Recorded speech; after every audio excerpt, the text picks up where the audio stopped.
This story is about Brendan's pirate ship adventure.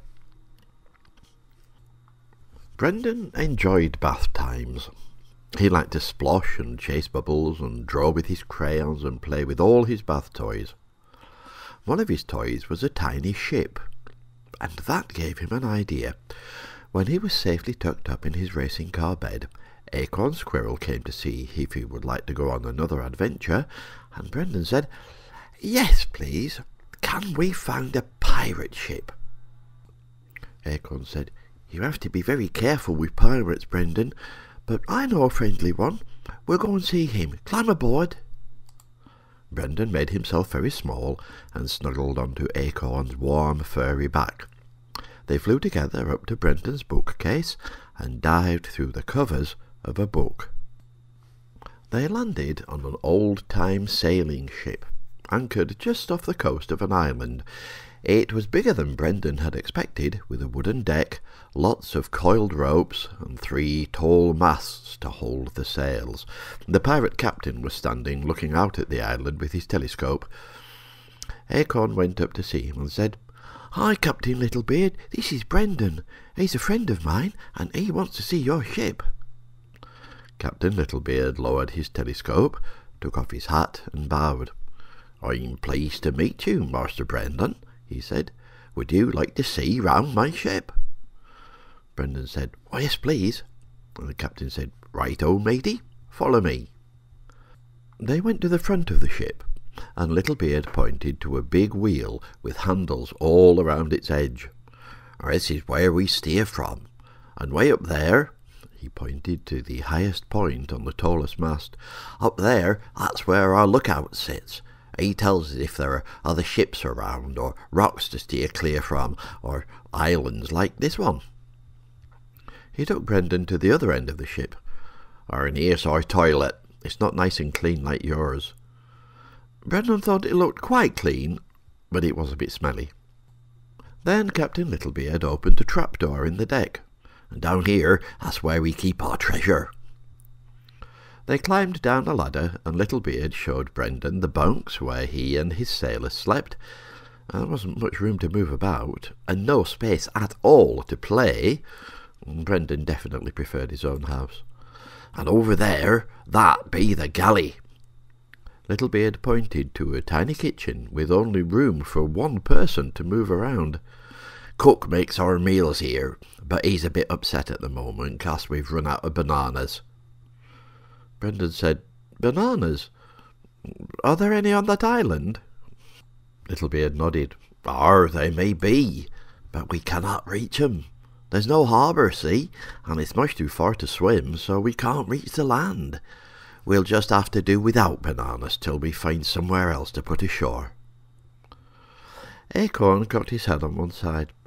"I think we might be able to help, Captain, if Brendan wants a real adventure." He leaned over the side of the ship and made a loud whistling noise, and soon a grey head with a long nose that looked like a beak popped up out of the water. Brendan said, "Is that a fish?" But Littlebeard shook his head. "No, Master Brendan, a dolphin. Dolphins bain't fish, even though they lives in the sea, and they be good friends to sailors like me." Acorn spoke in a clicking sort of language, and then turned to Brendan. "Dolphin says, 'Would you like a ride?'" Brendan jumped up and down. "Oh, yeah, please," he said. "Can you both come too?" Littlebeard shook his head. "I can't swim like you can, Master Brendan. I'd be much happier aboard my ship." So Littlebeard helped Brendan and Acorn onto the dolphin's smooth back. It wasn't furry, but it wasn't slippery either. It felt a bit like one of the playground rides when they were all wet from rain, and Brendan could easily hold on to the big fin. With a flick of the tail, a splash, and a trail of bubbles, they set off. First they swam all around the ship, so Brendan could see it from every side. It was very big from up close like this, and right at the front of the ship there was a bit of wood that stuck out that was carved into the shape of a lady's head. Brendan wondered what it was, but Acorn said, "That's the ship's figurehead. She's a mermaid, and she helps to look after the ship. That's what people say, anyway." They swam a little further from the ship, and Dolphin made a few clicking noises. Acorn chuckled. "Hold on tight now. Dolphin's going to show us what she can do." Dolphin began to swim very fast, and then suddenly she jumped right out of the water, with Brendan and Acorn holding on tightly. They landed with an enormous splash, and Brendan said, "Wow, can we do that again?" Dolphin clicked, "OK," and they spent the next few minutes racing through the water and jumping over waves. Brendan knew he could swim if he had to, but there was no need. Dolphin was very careful, and Brendan could easily hold on tight. It was a bit like riding a donkey, except there was no saddle and no reins, and of course donkeys can't swim and jump like dolphins can. It was lots of fun, but they all soon got tired, and Dolphin brought them back to Little Bear's ship. Acorn said, "Time to climb aboard again." But Brendan had just had a really good idea. "Acorn, will Dolphin take us to the island?" Acorn made a few clicking noises, and then said, "She'd be happy too. She can't leave the sea herself, of course, but she can take us close enough for us to paddle."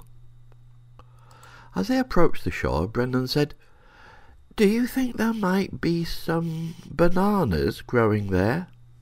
Acorn laughed. "Ah, good idea. Well, it's a storybook island, so yes, I suppose there might be. Maybe pineapples and coconuts too, if we're lucky." And indeed they were. Soon they had gathered 2 enormous bunches of bananas, 6 coconuts, and 3 pineapples. Brendan wrapped them all in a big palm leaf, then they climbed on Dolphin again and swam back to the pirate ship. Captain Littlebeard was very pleased when Brendan gave him all the things they had gathered. "Thank you very much, Master Brendan," he said. "Cook will be very happy now. You come and see me again if you want an adventure on the high seas." Brendan flew back home with Acorn and snuggled into his warm, comfortable bed. Adventures were fun, but sleeping was important too. In the morning, Mummy asked Brendan what he would like for breakfast. "You can have cereal, or toast, or beans, or an egg. What would you like?" Brendan didn't have to think very hard. "Please, Mummy," he said, "I think I'd like a banana."